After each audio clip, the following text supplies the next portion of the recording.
ቀጣዩን ትውልድ ማብቃት እና እሱን ነው የምንነጋገርበት። እግዚአብሔር በጸጋው ይርዳን።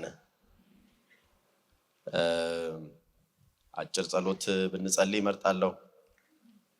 የተወደድክ አባት ሆይ እናመሰግንሃለን። በሰማይና በምድር ከምድር በታች ያሉትን ሁሉ የምትገዛ የሰውን እስትንፋስና መንገድ ሁሉ በእጅህ ያስከው አንተ ነህ። አንተ የገናናዎች ሁሉ ገናና ነህ። የከፍታዎች ሁሉ ከፍታ ነህ። ከሁሉ በላይ የላቅከው አንተ ነህ።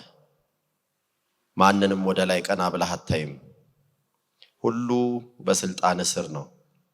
ግዛትም መንግስትም ኃይልም ድልና ግርማም ያንተ ነው።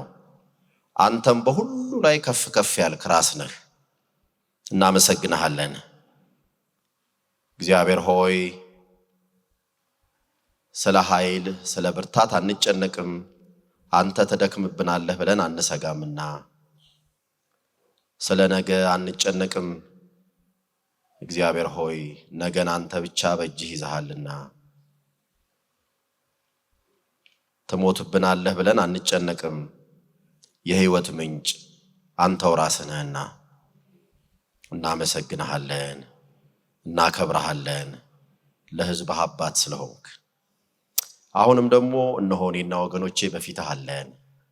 እየረዳህን ስላለህ እያገዝከን ስላለህ እናከብረሃለን። የቅዱሱ መንፈስህን ኃይል በሱ ላይ ያለንንም መተማመንና ድጋፍ አሁንም እናውጃለን። ለልባችን አንተ ተናገር፣ የቃልህን ደጆች ክፈትልን። የልባችንንም በሮች ለራስህ ለአንተ ቃል ክፈትልን። የጨለማ ኃይላትን ሁሉ ግን በኢየሱስ ክርስቶስ ስም እናስራለን። አሜን። እግዚአብሔር ይባርካችሁ። ቀጣዩን ትውልድ ማብቃት፣ በሱ ላይ አንዱ ቁልፍ ጭብጥ ትውልድና ባህል ተሻጋሪ ደቀ መዝሙርነት ነው። ቀጣዩን ትውልድ የምናበቃበት በምን አይነት ድባብ ምን አይነት ሁኔታ ውስጥ ነው ያለነውና ለሚለው ትውልዱ ባህል ተሻጋሪ በሆነ መንገድ እንዲበቃ ኢምፓወር እንዲደረግ ለማለት ነው። ራሱ ደግሞ ዘመን ተሻጋሪ እንዲሆን ማብቃት የሚል ነው የዚህ መሰረታዊ ሐሳባችን ማለት ነው። አንድ ክፍል አብረን እንድናነብ እመርጣለሁ። መዝሙር 78 ላይ ነው የሚገኘው። በጣም ልብ የሚነካ ነው። ከሱ ውስጥ አንዷን ቃል ዝም ብዬ እንደ ርዕስ አውጥቻታለሁ፣ አንደብቀውም የሚል። እንዳያችሁት ቀጥታ ከቃሉ ውስጥ ነው የወሰድኩት እና ህዝበ እስራኤል ነው ይሄንን የሚጮኸው። እግዚአብሔር ባዘዘው መሰረት እግዚአብሔር ለቀጣዩ ትውልድ የሱን ተአምራትና ሕግ እንድንነግር እንደሚያዝ የሚያሳይ ነው። ዓላማው ደግሞ ተስፋቸውን በእግዚአብሔር ላይ እንዲያደርጉ እንደዚህ ይላል። አብረን ብናነበው እመርጣለሁ። አለ በዲስፕሌዩ ላይ ስክሪኑ ላይ። እኛም ከልጆቻቸው አንደብቀውም ነው የሚለው።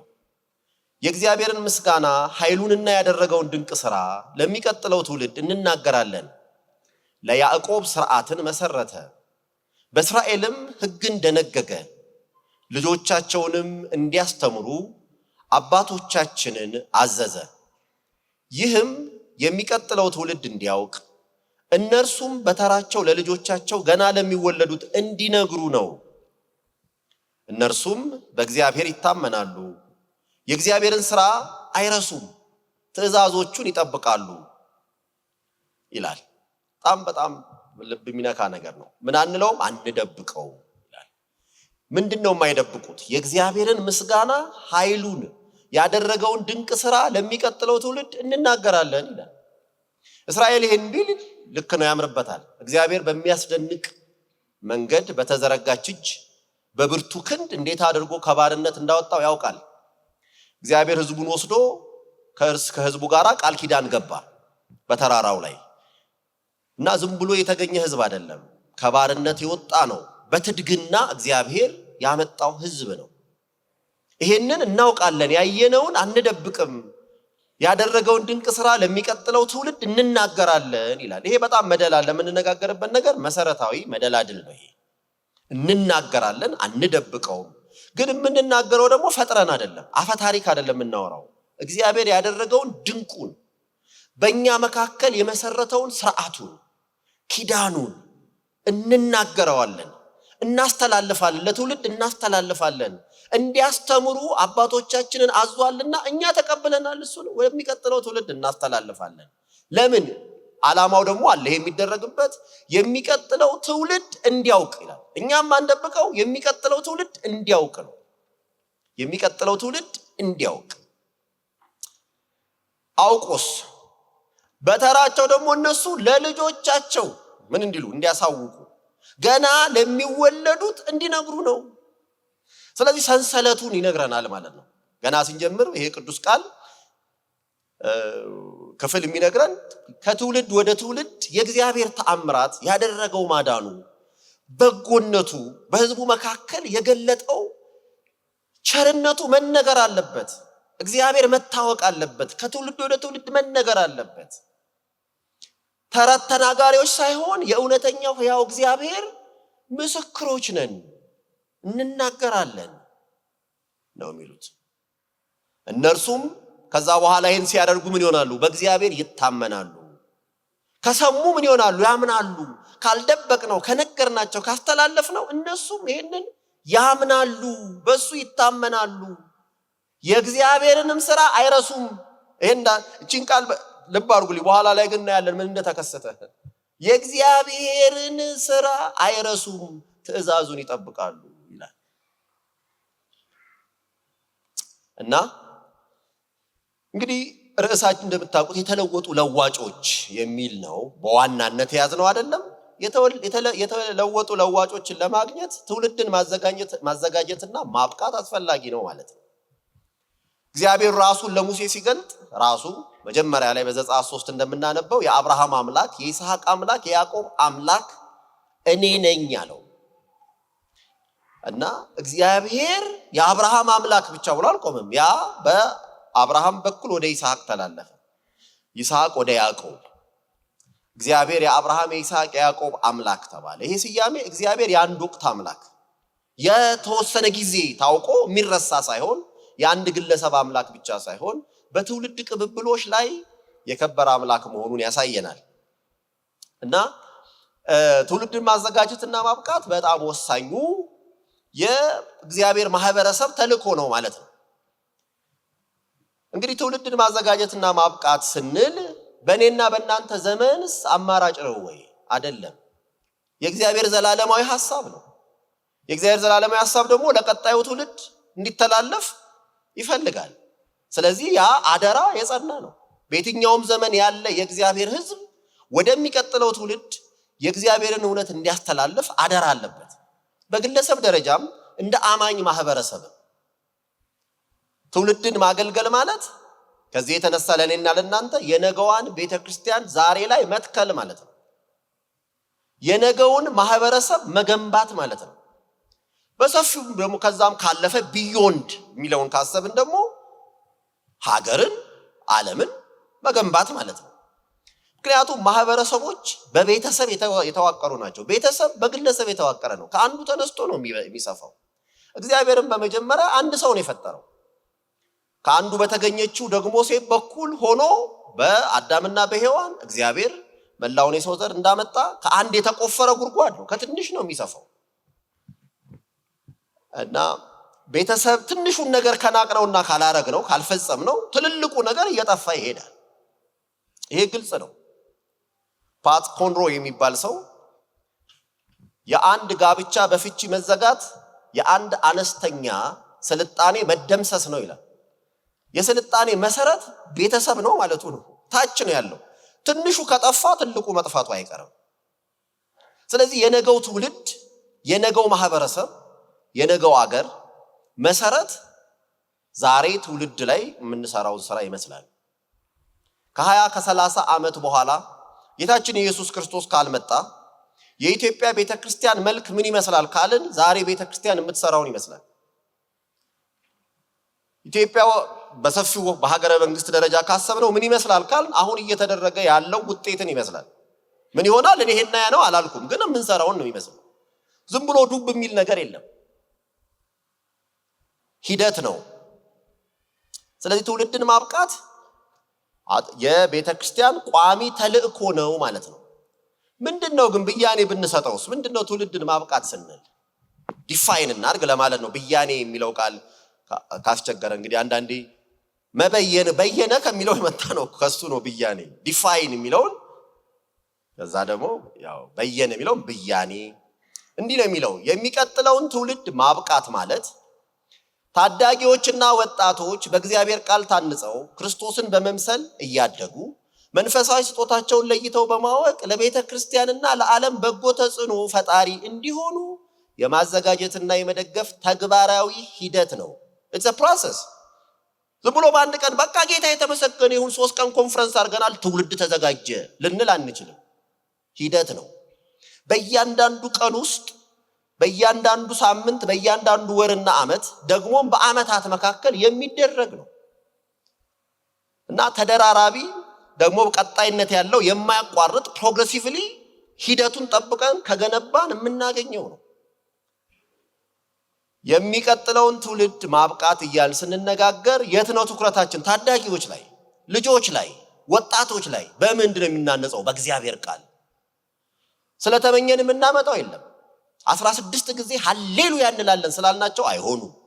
ወይም ሀገር ሰፈሩ ይስማፍቲ አንዴ እናውጀዋለን የመቀበል የማወጅ ብንለውም በሱ መልክ አይሆንም። እኔ አሁን ቢሆን ጠልቼ እኮ አይደለም፣ ቢቻል ኖሮ እኔስ ምን ቀላሉን መንገድ እንበልላል ነበር። ራሳችን እንዳናታልል ብዬ ነው። ስራ ይጠይቃል። ግን የሚገርም ነገር ልንገራችሁ እግረ መንገዴ። ይሄን ለማየት ምን እየሰራን እንዳለን በየአጥቢያዎቻችን ውስጥ የህፃናትና የወጣቶች አገልግሎት ላይ ምን እየሰራን እንዳለን ማሰብ ነው። በቤተሰብ ውስጥ ለልጆቻችን ምን እየሰራን እንዳለ ማሰብ ነው። ነገ የሚሆነውን እሱ ይነግረናል።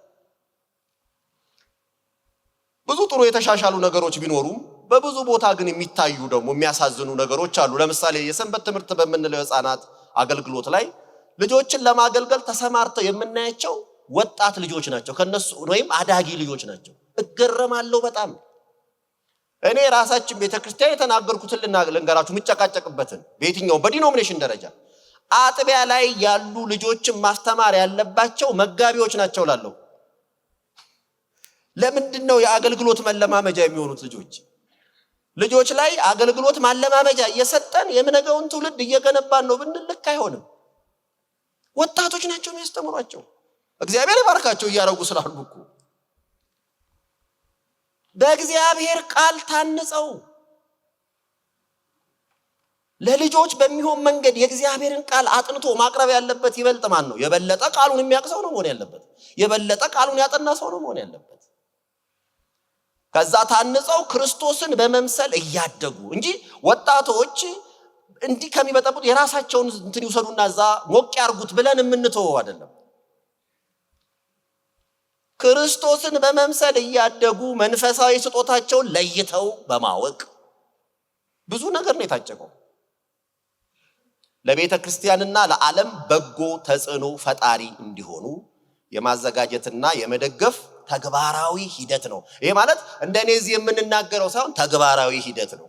ኢንቴንሽናሊ ነው ያስገባሁት።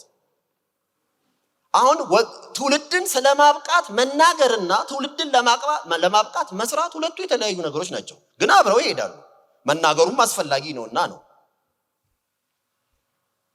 እና ይህን ስል ዕለቱኑ ተነስተን ምድሩ ላይ ያለውን ወጣት ታዳጊ በሙሉ እንለውጠዋለን እያልኩ አይደለም። የትልልቅ ስራዎች መነሻ ትንንሽ ስራዎች ናቸው። እኔ ባለኝ ስፊር ኦፍ ኢንፍሉዌንስ ውስጥ ነው እግዚአብሔር የሚጠብቅብኝ። የተጽዕኖ ክልሌ ስር ከቤተሰቤ ልጀምር እችላለሁ፣ ከልጆቼ ልጀምር እችላለሁ፣ ከአጥቢያዬ 2-3 ሰዎች ላሰለጥን ሜንተር ላደርግ እችላለሁ። እንደሱ ማለት ነው። ኤኒዌይ ለምን ያስፈልጋል? ለምን አስፈላጊ ሆነ ማብቃት?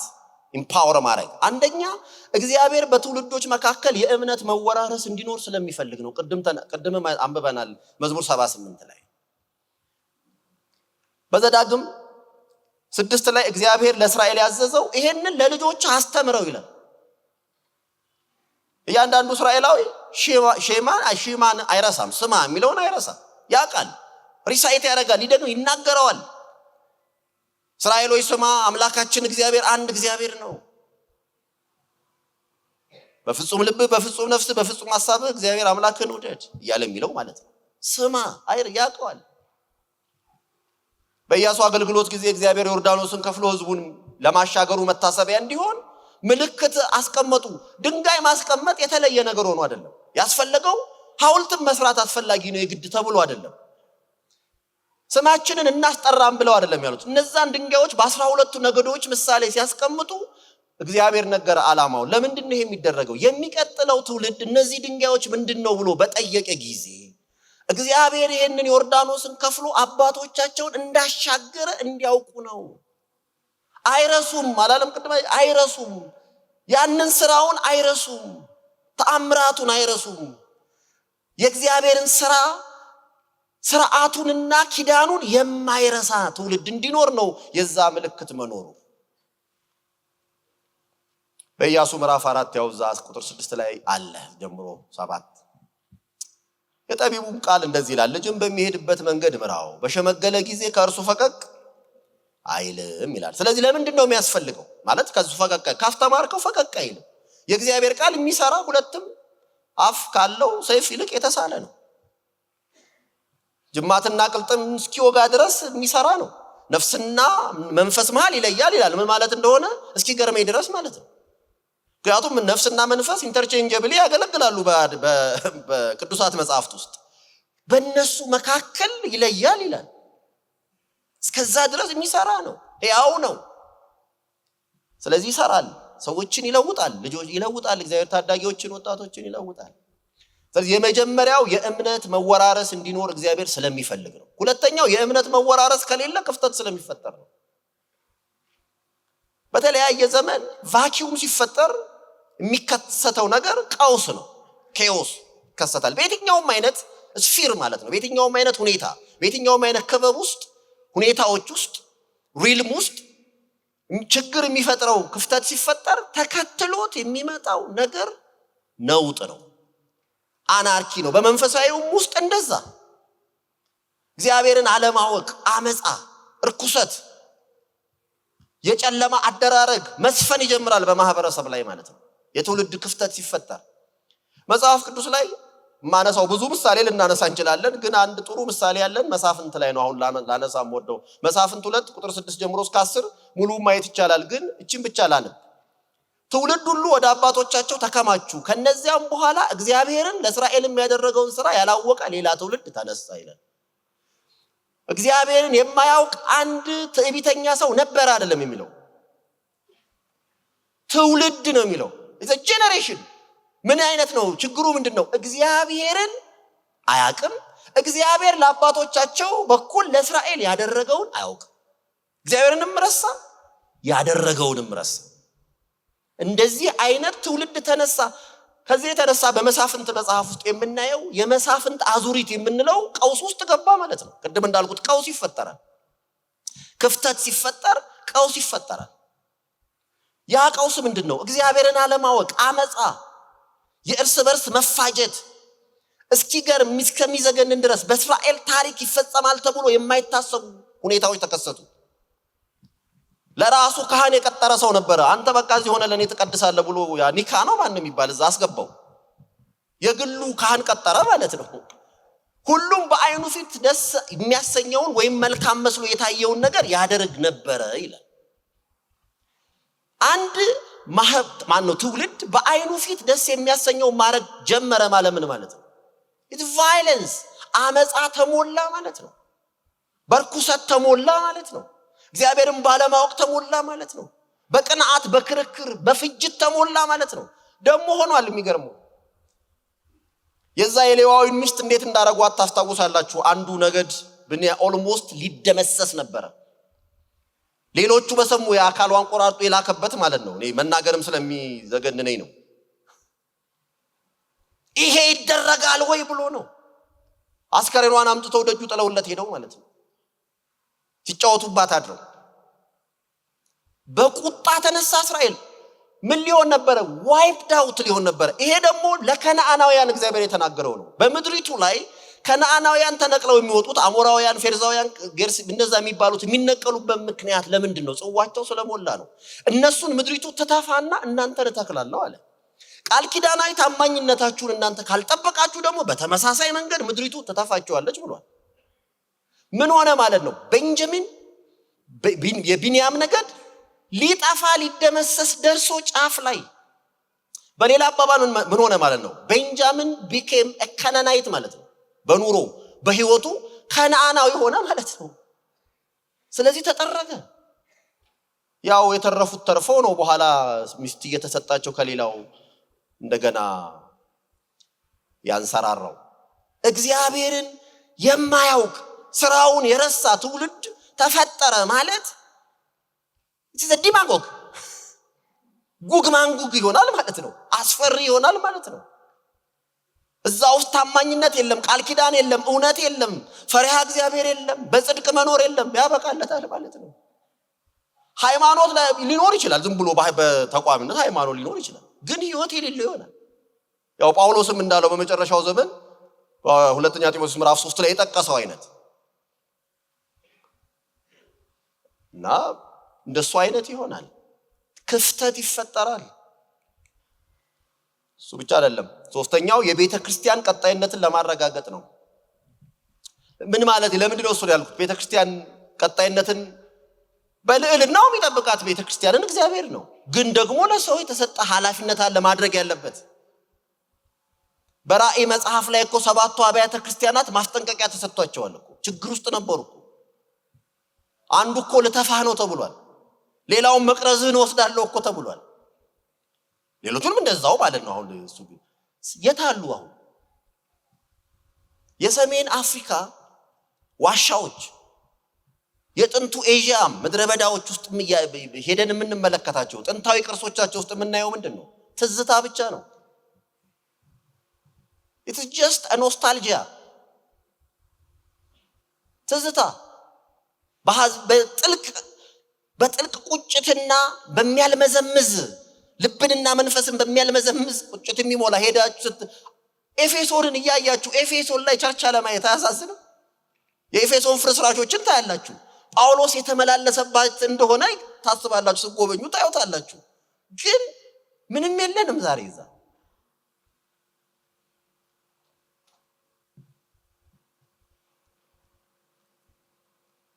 ምስረታ ታሪክ ነው፣ መጽናት ነው ብድራት እና ከባህል ተጽዕኖ ለመጠበቅ። ምክንያቱም ቤተክርስቲያን ያለችው በዓለም ውስጥ ነው። ከዓለም አይደለችም፣ ግን በዓለም ውስጥ ነው ያለችው። የእግዚአብሔር ናት፣ ግን በዓለም ውስጥ ትኖራለች። ዓለሙ የሚጋፋን ናት። ክፉ ከሆነው ካሁኑ ዓለም ነጥቆ ቢያወጣንም እግዚአብሔር አውጥቶን የመሰረተን ቢሆንም ግን ክፉ የሆነው ዓለም ከመከራዎቹና ከአመፃው ጋር ቀጥሏል። እኩል ሁለቱ ዘመኖች ተደራርበዋል።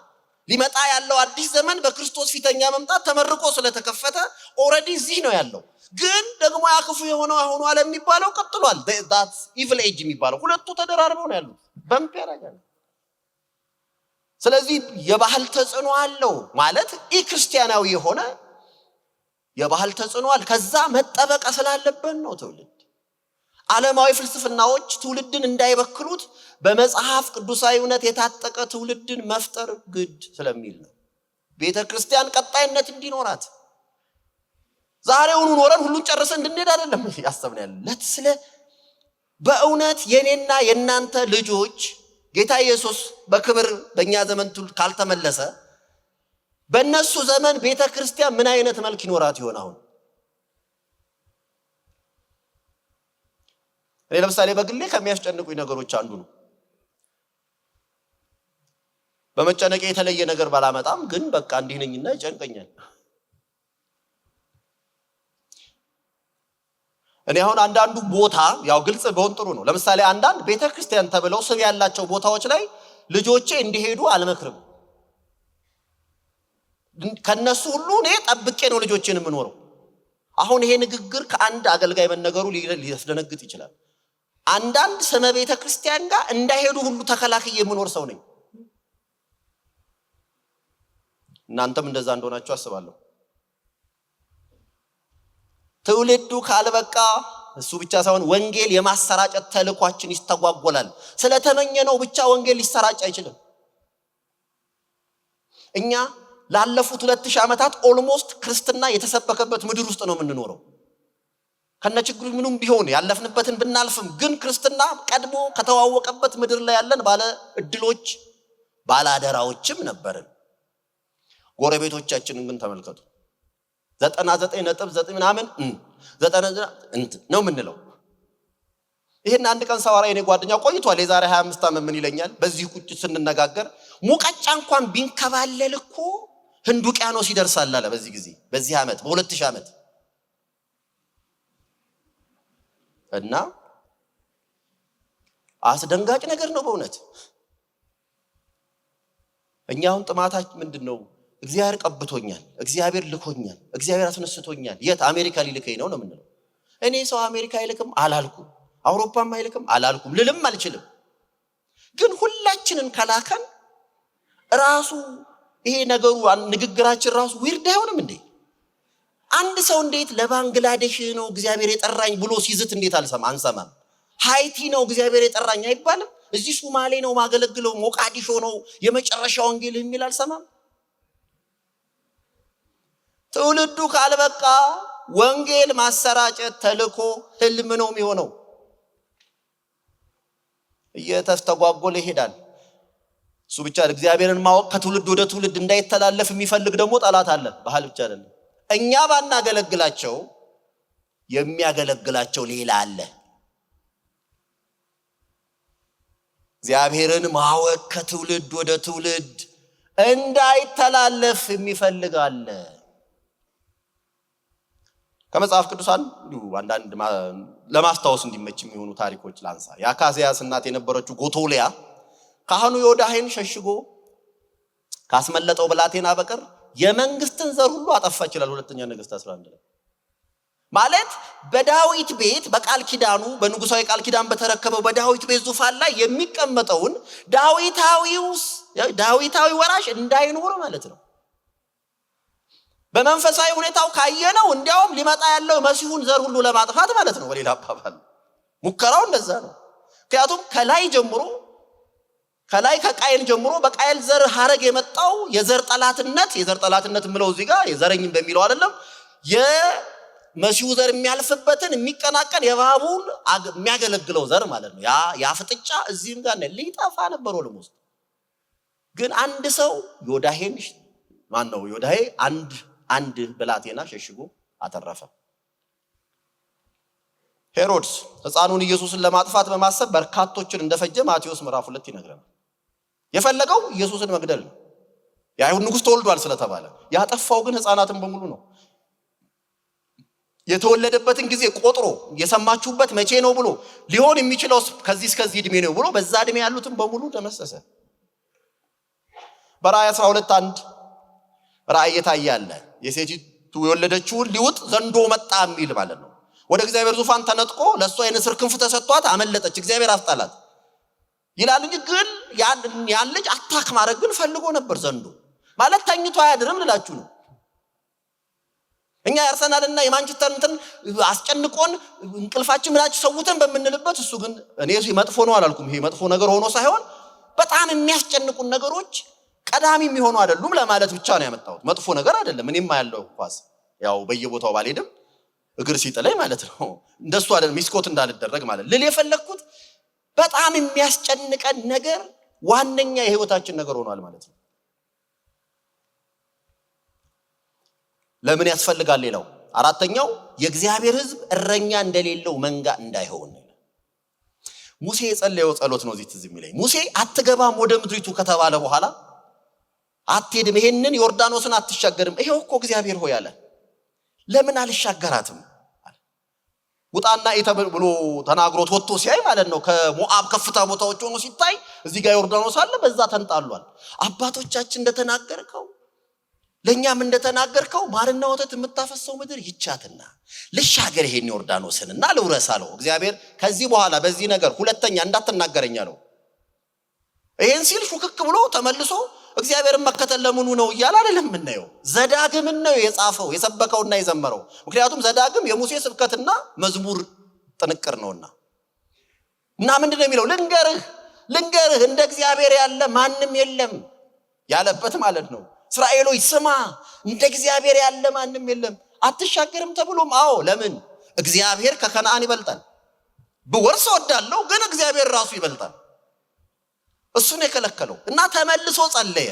ታዲያስ እግዚአብሔር ሆይ እንግዲያው ይሄን ካልክ ሕዝብህ እረኛ እንደሌለው መንጋ እንዳይሆን ለሕዝብ ልጆች አለቃ ስጣቸው ብሎ ጸለየ።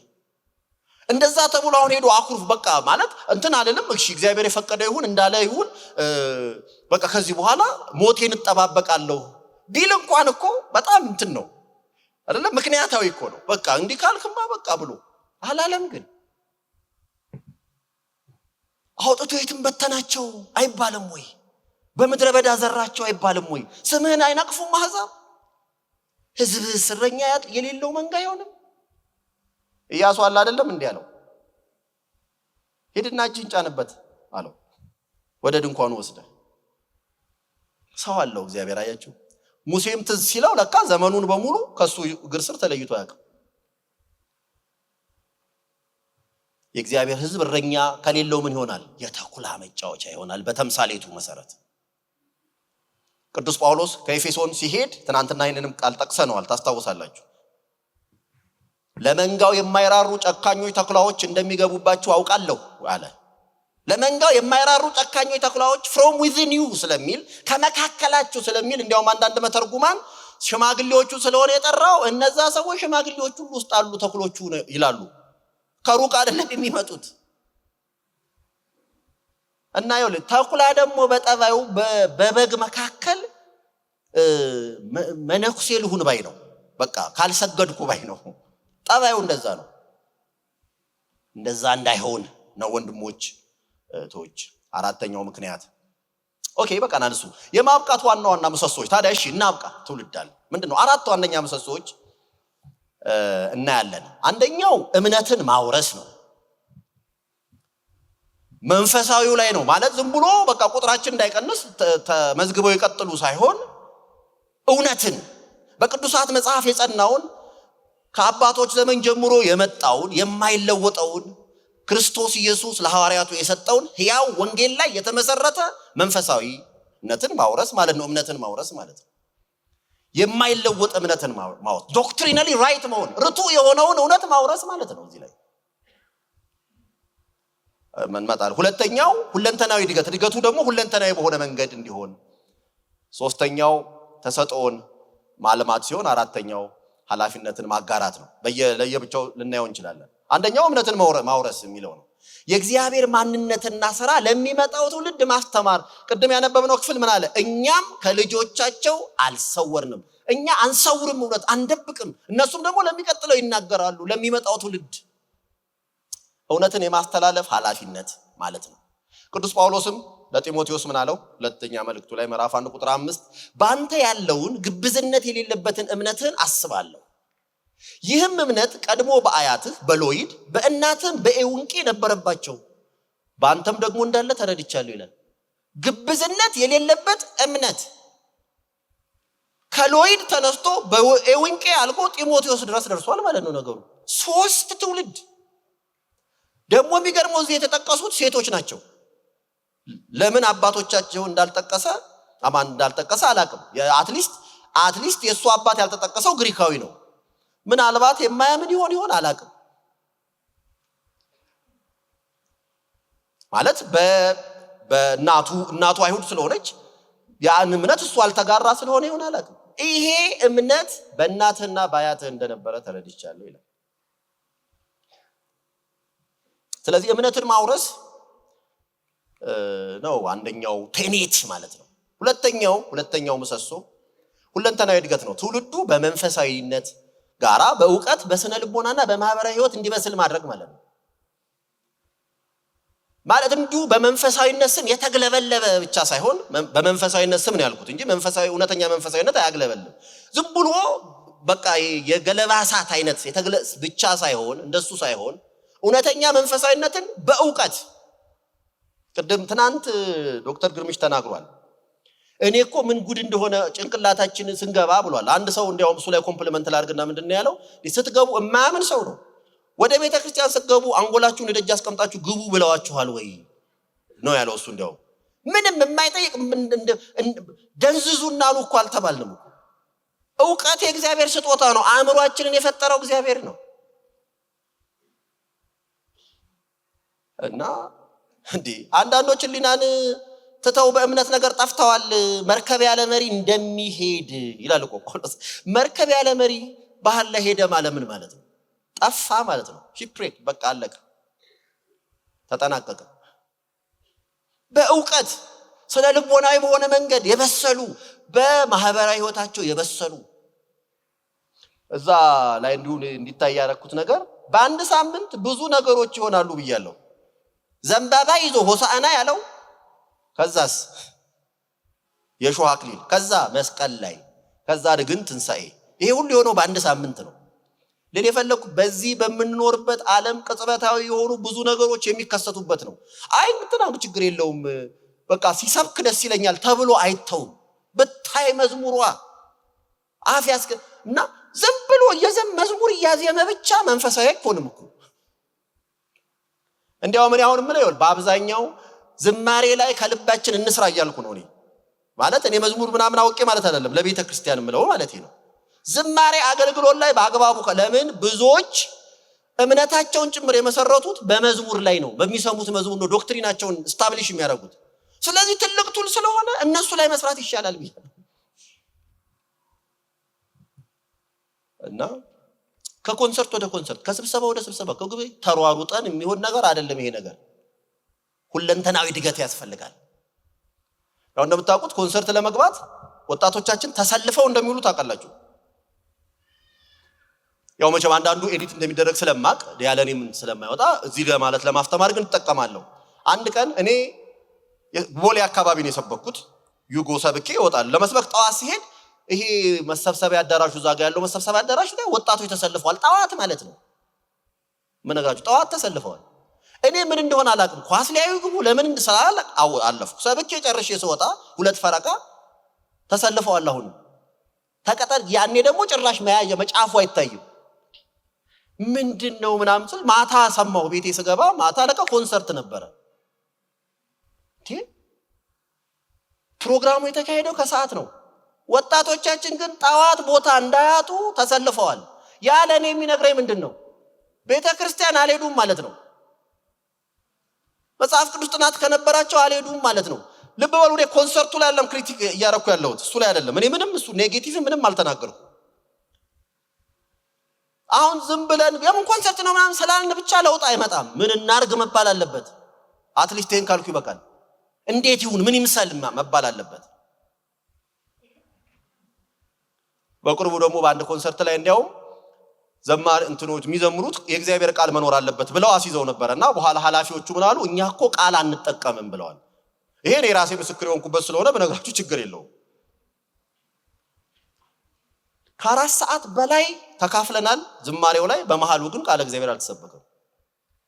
ምን ማለት አሁን ትርጉሙ ልብ በሉ። እንዘምር እኮ ተሰብስበን እንዘምር። እንዴት ነው ተጀምሮ እስከሚያልቅ ድረስ የእግዚአብሔር ተሰብስቦ መዝሙር እየለዋወጠ ዘምሮ ጨርሶ ወጣ። ሶ ዋት ለምን አሁን እኔ ይሄን ባልናገር የእግዚአብሔር አገልጋይ ባልሆንኩ? ትንንሽ የሚመስሉ ነገሮቻችን ላይ እርማት እየሰጠን ካልሄድን የሚመጣው ጊዜ ያስፈራኛል።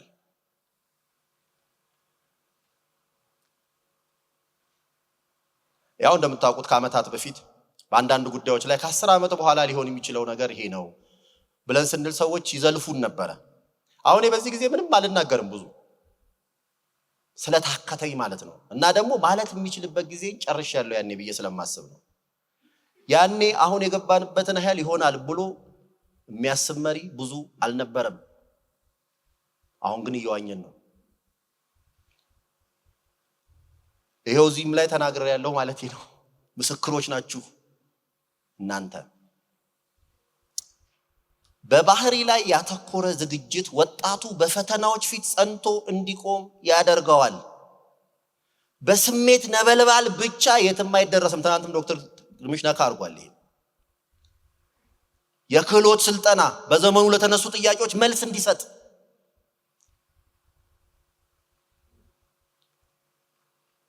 ጆን ስቶት እንዳሉት ክርስቲያን በሁለት ዓለማት መካከል ነው ያለው፣ በመጽሐፍ ቅዱስና በዘመናዊ ዓለም መሃል ነው ያለው።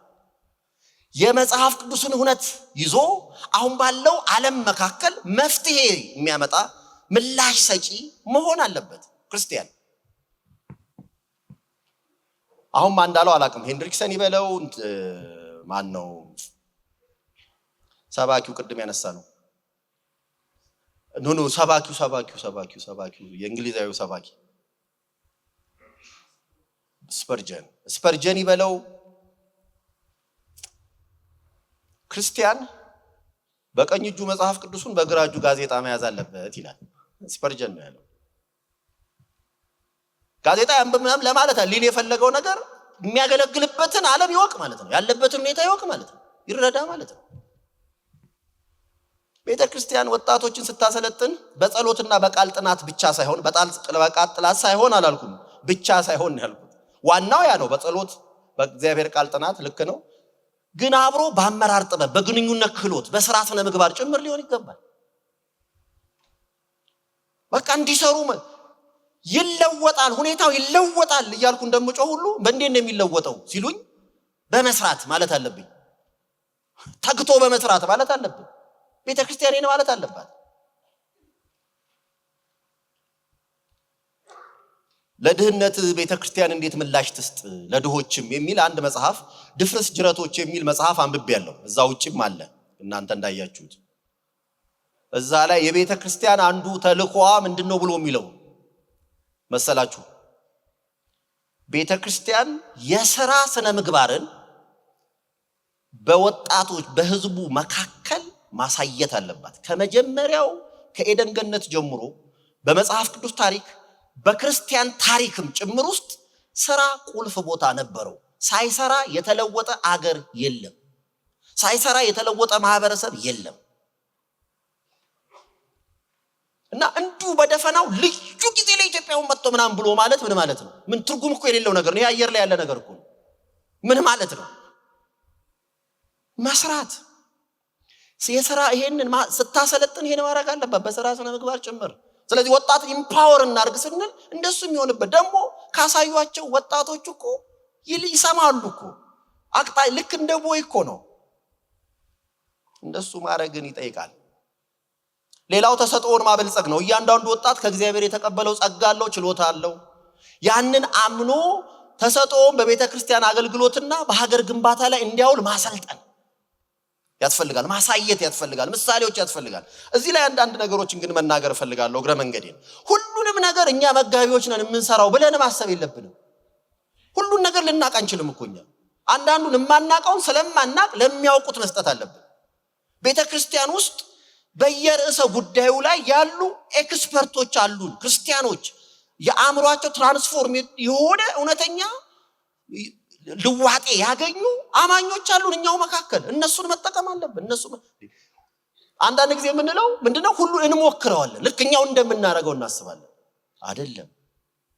በነዛው በቤተክርስቲያን ባሉ ሰዎች መጠቀም ይኖርብናል። ተሰጥኦን ማበልጸግ ይኖርብናል። ስጦታዎቻቸውን መለየት። መጽሐፍ ቅዱስ እንደዚህ ጽፏል። የጳውሎስን ምክር ለጢሞቴዎስ በትንቢት ከሽማግሌዎች እጅ መጫን ጋር የተሰጠህን በአንተ ያለውን የጸጋ ስጦታ ቸል አትበል ይለዋል። ይሄን ለማድረግም ተሰጥኦን መለየት ያስፈልጋል። የጸጋውን ስፋት መረዳት ምን ላይ ነው አንድ ሰው። ለዚህ ደግሞ እድል ማመቻቸት፣ መስጠት፣ ማየት። እያንዳንዱ እረኛ በጎቹ ሁሉ ላይ አይኑን እንደሚያደርግ እያንዳንዱ ወጣቶቻችን ላይ ማድረግ አለብን። ምን እንደሚሰሩ ፕሮግራሞቻቸውን መተን ብንካፈል ምን ይሆናል? እነሱ ሲያደርጉ አብረናቸው ብንገኝ፣ አብረናቸው ብንጸልይ። በኋላ ስለ ሜንተርሺፕ አንድ ነጥብ አለ፣ እሱን እናየዋለን። ተሰጥኦን መለየት፣ የጸጋውን ስፋት መረዳት። የአንድን ሰው ድክመት ለማረም ከመድከም ይልቅ ያለውን አንጡራ ተሰጥኦና የጸጋ ስጦታ ማለት ክስ ብቻ መተክተክ ብቻ ድሮም ወጣቶች ከማለት ይልቅ ችግር አለ ይኖራል፣ ግን ምን ጥሩ ነገር አለ ብሎ ማየት ነው። እሱ ኢኔት የሆነ ታለንት አለው ማንኛውም ሰው እግዚአብሔር ወደዚህ ዓለም ሲያመጣ የሰጠው። አንድ እውነተኛ መንፈሳዊ ልደት ያገኘ ሪጀነሬት ያደረገ አማኝ ደግሞ ቢያንስ አንድ የጸጋ ስጦታ አለው። የጸጋ ስጦታ የሌለው ዳግም የተወለደ ክርስቲያን የለም። ምክንያቱም በዛ ዳግም በተወለደ ሰው ውስጥ መንፈስ ቅዱስ ስላደረ ስጦታውን እንደወደደ እያደለ ሰጥቶታል። መንፈሳዊ ስጦታን በሚመለከት ልድገመው። ቢያንስ አንድ ስጦታ አለው ዳግመኛ የተወለደ ክርስቲያን ሁሉ። ክርስቲያን ነኝ የሚል ሁሉ አላልኩም። እውነተኛ ዳግመኛ የተወለደ ክርስቲያን መንፈስ ቅዱስ ወደ ክርስቶስ አካል ያጠመቀው አማኝ በሙሉ በአዲሱ መነካ በሁለተኛ ብለሲንግ ምንም ይባል ስሙ መንፈስ ቅዱስ ወደዛ ሰው ህይወት ውስጥ መጥቶ ቢያንስ አንድ ስጦታ ይሰጠዋል። ስጦታውን እኛ የስጦታዎችን የተወሰኑት ላይ ብቻ ስለምናተኩር ነው። አሁን መማር የሚል ስጦታ ሮሜ ላይ ስናነብ አይገርማችሁ? መማር የሚለው እኮ ያ መማር የተባለው ይትጋ የተባለው ኮምፓሽኔት የሆነ ለርህራሄ የተሞላ እኮ ማለት ነው። ማለት እንባ ለማበስ የሚያስችል ጥልቅ ርህራሄ ተሞልቶ የሚያገለግል ሰው። አሁን ስጦታ ይሄ ነው የሚል ሰው ሰምተን እናውቃለን? ስጦታ ነው ግን እንደሱ ማለት ነው። እግዚአብሔር ስጦታ ሰጥቶታል። ለአካሉ መታነጽ ስጦታ እንዲሰጠን ደግሞ መጸለይ እንችላለን። ሁለተኛው ነጥብ እንደሱ ብቻ ደግሞ አይደለም። ከአንድ በላይ ስጦታ ሊኖረው ይችላል። አራተኛ ሁሉም ስጦታ ያለው አንድ ክርስቲያን ግን የለም። ምክንያቱም there is no monopoly of gifts in the body of Christ። ምክንያቱም ራሱ ቦዲ አይደለም ብልት ስለሆነ ማለት ነው። እርስ በርሱ እንዲተናነጽ እያካፈለ ሰጥቷል። ያንን መለየት ወጣቶች ውስጥ፣ ልጆች፣ ታዳጊዎች ውስጥ እኔው መስበክ የጀመርኩት በ15 ዓመቴ ነው። ግረ መንገዴ ምሳሌ ከሆነ እኔ ብዙ እንኳን አልጠቀምም ምሳሌዎችን፣ ግን በ15 ዓመቴ ነው መስበክ የጀመርኩት። እየተንገታገትኩ ማለት ነው። የተለወጥኩት ደግሞ ከ2 ዓመት በኋላ ነው። ከዛ 2 ዓመት በኋላ 17 ምናምን ሆኜ የተለወጥኩት ማለት እውነተኛውን ከክርስቶስ ጋር ያለውን ኢንካውንተር ያገኘሁት ማለት ነው። ይሄው ላለፉት ዓመታት ሁሉ እያገለገልኩ ነው።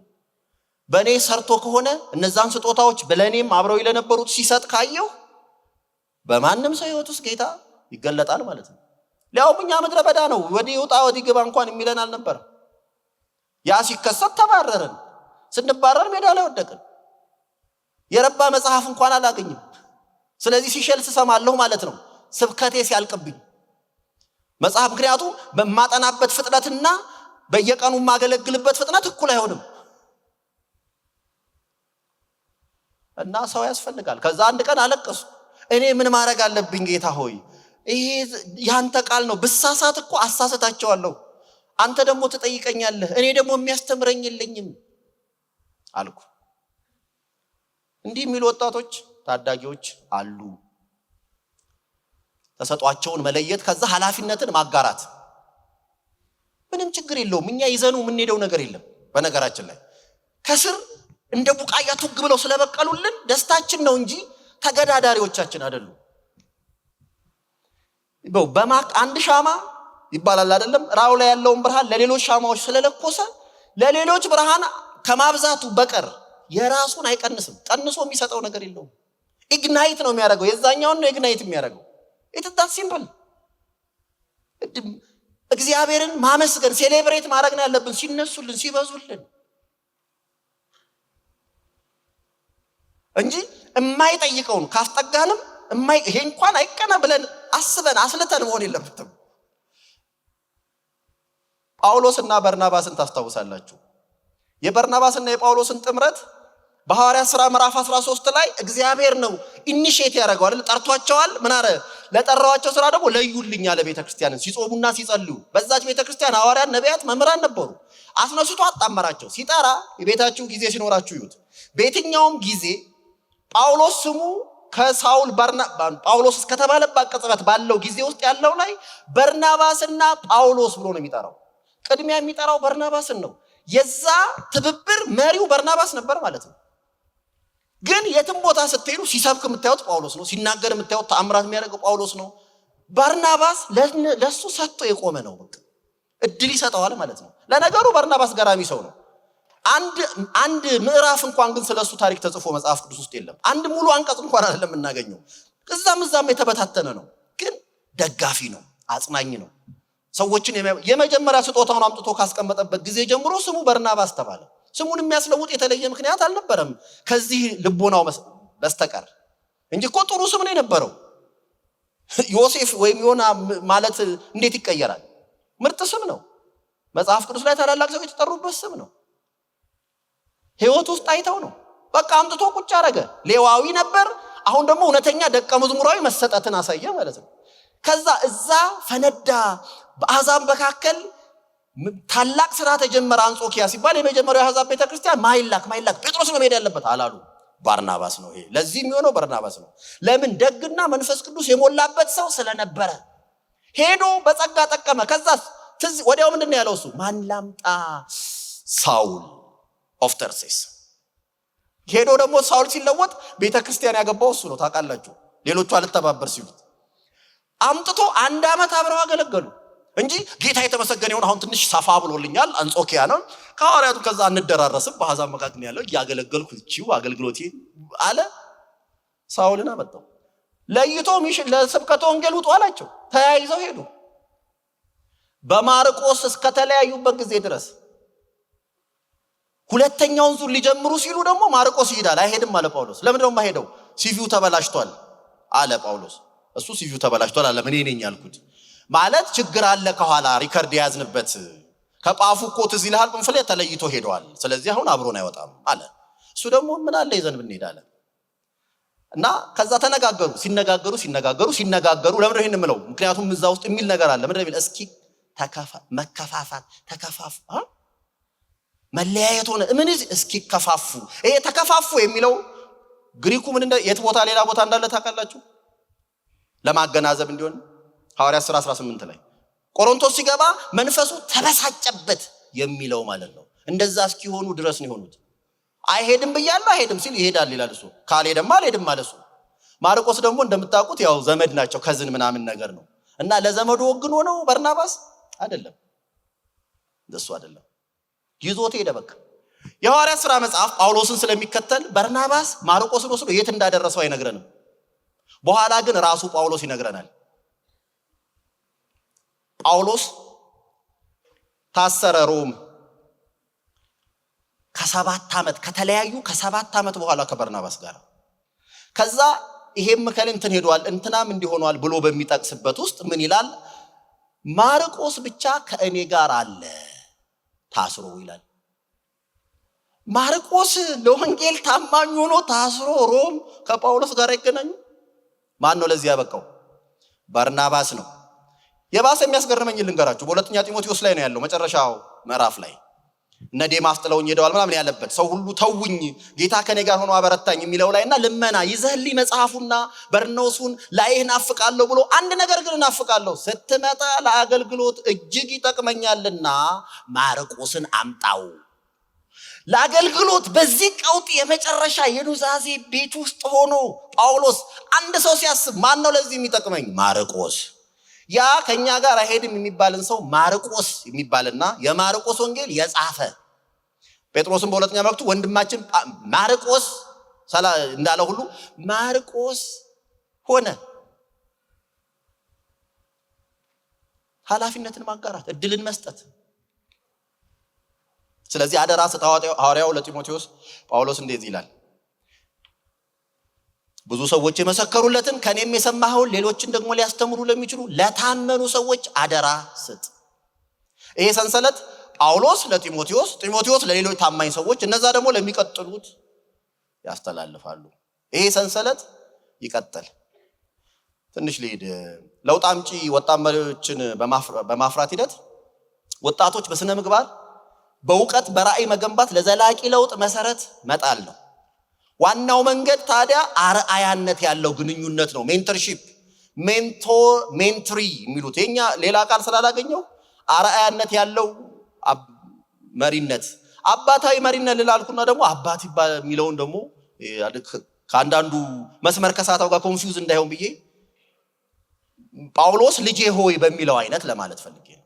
እንደሱ አይነት ባለ መንገድ እዚህ ላይ በአርአያነት ማለት በምሳሌነት መምራት፣ ሊዲንግ ባይ ኤግዛምፕል የሚባል ሜንተርሺፕ እንደሱ ነው። ሜንተር በመሆን ወጣቶች እንዲሞክሩ እንዲሳሳቱ፣ በኮቴሽን ያስቀመጥኩት ይሳሳቱ ተብሎ ይለቀቁ ሳይሆን በተሳሳቱ ጊዜም ሳንከፋባቸው ለማለት ነው። እንዲሳሳቱ ከስህተታቸው እንዲማሩ የሚያስችል የማያሰጋ መድረክ መፍጠር ማለት ነው። እንደሱ እያደረግን ሚለር The Empowered Leader በሚለው መጽሐፍ ውስጥ አንድ የክርስቲያን ካምፓኒ እንትን የጻፈለትን ጠቅሷል። ምንድነው የሚለው? የአንድ የአይቢኤም ኩባንያ ሰራተኛ የነበረና ኩባንያውን ለ3 ሚሊዮን ዶላር ኪሳራ ስለዳረገ ሰራተኛ ነው የሚጠቅሰው። ምን ይላል? 3 ሚሊዮን ዶላር በጣም ብዙ ብር ነው። አክስሮ ከዛ አለቃው እንዲገመግመው ተላከ። ለኢሚዲየት አለቃው ላኩት።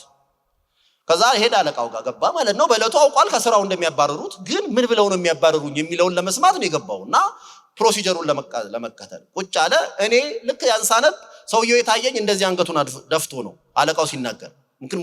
3 ሚሊዮን አክስሮ ቀና ብሎ ሊያይ አይችልም። ከዛ እንዲህ ያለው ከስራ ገበታህ ልናባርርህ እንደምንችል እያሰብክ እንደመጣህ አውቃለሁ አለው። ምን ክርክር አለ?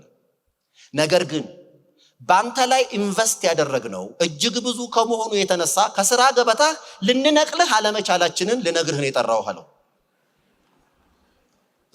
አንነቅልህም አለው። ምን ማለቱ ነው? ካባከንከው ይልቅ አንተ ራስህ ትበልጣለህ ማለቱ ነው። ካጠፋኸው አንተ ትልቅ ነህ። በትንሽ ነገር አንዳንዴ እዚህ ግባብ የማይባል ነገር ተነቅለው የሚባረሩ የሚመነገሉ፣ እንዲያውም ጌታ ባይመነግለው እኮ ትልቅ ችግር ሊያመጣ የምንለው አለ። እግዚአብሔር የሁለተኛ እድል አምላክ ነው። እድል የሚሰጥ ነው። ሁላችንም ወድቀን ተነስተን ነው እዚህ የደረስነው። ጸጥ ቀጥ ብሎ እዚህ ደረስኩ የሚል ሰው ካለ እደነቃለሁ። እየዋሸኝም እንደሆነ አውቃለሁ። እግዚአብሔር በምህረቱ ባለጠጋ ስለሆነ ነው። በጸጋው እያበሰ እያነሳን እያባበለን በሰዎች በኩል ሰዎች እየላከልን እየደረሱልን ነው እዚህ የመጣ ነው። ስለዚህ የትራንስፎርሜሽናል መሪነት ግቡ ራሱን የሚተካ ትውልድ መፍጠር ነው። ብንችል የሚበልጠንን እግዚአብሔር ቢረዳን ማለት ነው። ካልሆነ እኛን የሚመስል ተክተን ለማለፍ ነው። ራእይን ማጋራት ታዲያ ያን ስናደርግ ከተላላኪነት ወደ ባለቤትነት እነሱን ለማምጣት ነው። ወጣቶች የቤተ ክርስቲያኒቱ ራእይ ባለቤቶች እንጂ ተራ አስፈጻሚዎች ተደርገው መወሰድ የለባቸው። የሆነችን ሞክ እንትን አድርግ ምናምን ሳይሆን የኔ ነው እንዲሉ ማድረግ አለብን። የአባቶች የነርሱ ነው ከሚሉት አልፈው የኛም ነው የእኔም ነው የሚሉ እንዲሆኑ እግዚአብሔር ይርዳን። ሰዎች ይስጠን። በዚች ልጨርስ። አውቃለሁ አንዳንዱ ነገር ትንሽ ጠጠር ሊል ይችላል። አንድ ሰውዬ የሆነውን ነው እንዲህ ያደረገኝ። ሰውየው በመንገድ ላይ ሲሄድ የሆነ ሰው ያያል። ሰውየው ግን አለት ነው የሚቆፍረው እና አለቱን ይጠርባል። ምን ሊያደርግ ነው? አለት ነው የሚጠርበው። በቃ ቺዝሎች ይዟል። ትንንሽ ስስ በጣም ስለታም የሆኑ ሹል ደግሞ ተለቅ ያለ እንደ መጥረቢያ የሚመስል ያልያዘው የለም ይጠርባል። እና ምን እየሰራህ ነው ሲለው አንበሳ ያልሆነውን እያራገፍኩ ነው አለው። ሰውየው አልገባውም። አንበሳ ያልሆነውን አሁን እዚህ ላይ ምን አንበሳ አለ? ከአንበሳ ምን አራገፈ ብሎ ሄደ እና ሰውየው ወራት ቆይቶ ከሄደበት ሲመለስ በዛ መንገድ የሚያምር ከአለቱ ተፈልፍሎ የወጣ የአንበሳ ቅርጽ ሐውልት እዛ ቆሟል ማለት ነው። እና ሰውየው ሲነግረው አንበሳ እየቀረጽኩ ነው ሊለው ይችል ነበረ። አንበሳ እንደሚቀርጽ ግን ያውቃል። አንበሳው ከየቱ ጋር እንደሚወጣ፣ የቱ ጋር አይኑ እንደሚሆን፣ እንዴት ጥርሶቹ እንደሚወጡ፣ በምን አይነት አቋቋም እንደሚቆም፣ እንዴት ይሄ ጎፈሩ እንደሚስ ምናምን ህሊ አለ በኢማጂኔሽኑ በምናቡ አለ የቱ ጋር እንደሚሆን። አሁን አንበሳ ነው የምሰራው እንዲህ የቆመ ከማለት ይልቅ አንበሳ ያልሆነው ሰውሮታል ማለት ነው። የጥበብ ቃል ነው። በአቧራ በአለቶች ተሰውሯል። እዚህ ውስጥ አለ። ቅርፊቱን እጥልለታለሁ፣ ቆሻሻውን አራግፍለታለሁ። ከዛስ ተራግፎ ሲያልቅ አንበሳው ይወጣል። ሜንተሮች በፍቅር አገልጋዮች ተተኪዎቻቸውን እንደዚህ እያራገፉ እግዚአብሔር የሚፈልገውን ክርስቶስን የመምሰል ህይወት፣ ክርስቶስን ወደ መምሰል የሚያድገውን ጥሩን አገልጋይ፣ ያን ጥሩ ዘማሪና መሪ፣ ያን ጥሩ ነቢይ፣ ያን ጥሩ አስተማሪ፣ ያን ጥሩ ሰባኪ፣ ሌላው ኤክስትራ ያወጡታል ማለት ነው። ይሄን ለማድረግ በእጃችን ያለውን ሁሉ ጉልበትና ኃይል ሳይሆን እግዚአብሔር የሰጠንን ጸጋ፣ ምህረት፣ ርህራሄ ጭምር እንጠቀማለን። እግዚአብሔር የታጠቁና የበቁ መሪዎችን ለኢትዮጵያ ቤተክርስቲያን በመስጠት ይባረካል።